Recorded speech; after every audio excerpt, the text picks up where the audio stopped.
But here's 6 things you might want to consider after you've finished pursuing a big goal. So whether you've hit your goals or whether you've fallen short of your targets, then it's always a good idea to make sure you switch the focus physically, mentally, as much as anything. And I'm going to share with you 6 ideas that you might want to consider. The first idea is around physical rest, and this is particularly pertinent if you've been pursuing a sporting goal.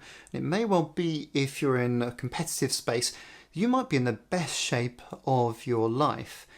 But after a long competition season, it's important that you recognise it's time for your body to rest and recover. The very things that cause improvements in fitness, the stresses and the strains and the adaptive response, is you working with your body's homeostatic system.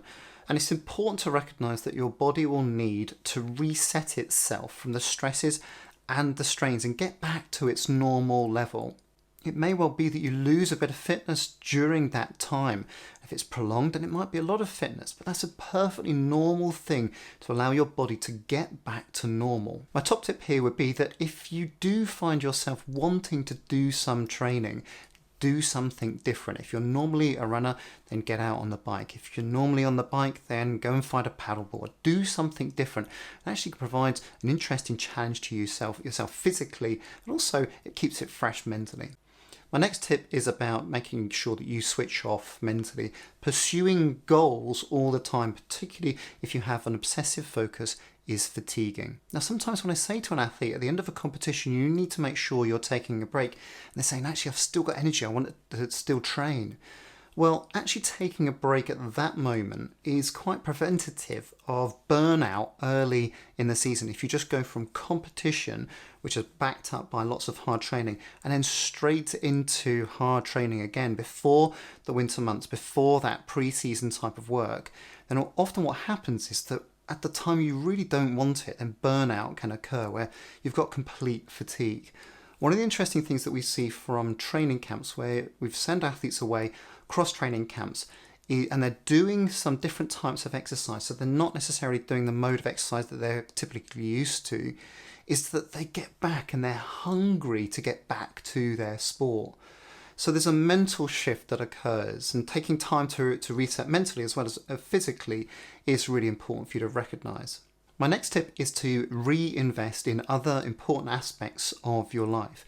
If you're focused on a big goal, if you are putting all of your resources into that area, it's likely that you're demoting other aspects of your life.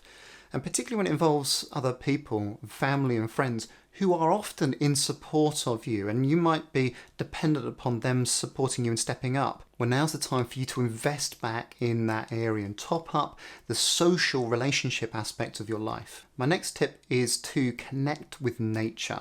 And there's a reason that certain destinations and places in the world are holiday destinations, whether that's beaches, forests, mountaintops.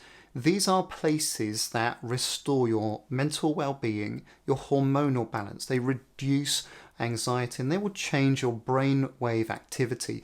This super focused beta wave activity where you're on it and you're concentrating, you're focused, then it changes to a more daydreaming, creative state, and actually that's restorative. My next tip is to reconnect with your purpose, and so these are things that are more important than perhaps the goals that you've been just pursuing.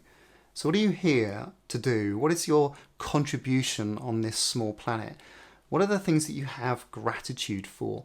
And how can you be giving back? My next tip is to connect with other interests. In the same way that you perhaps haven't been investing in social relationships, it's likely that you might have put a few other of your interests on the back burner. And so now's the time to rediscover that, whether that is tending a garden, visiting a museum, watching films, or going exploring places. Go and explore some of those other interests in your life. You're more than just the goals that you've just been pursuing. Make sure you're taking the time to diversify your interests and live a richer life. You are worth much more than the goals that you've been pursuing.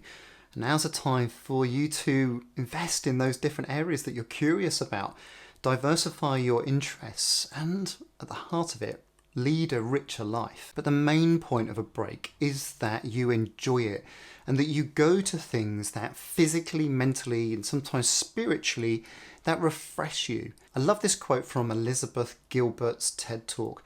She was the author of the #1 bestseller, Eat, Pray, Love, and she was asking the question, what should I do after writing a #1 bestseller?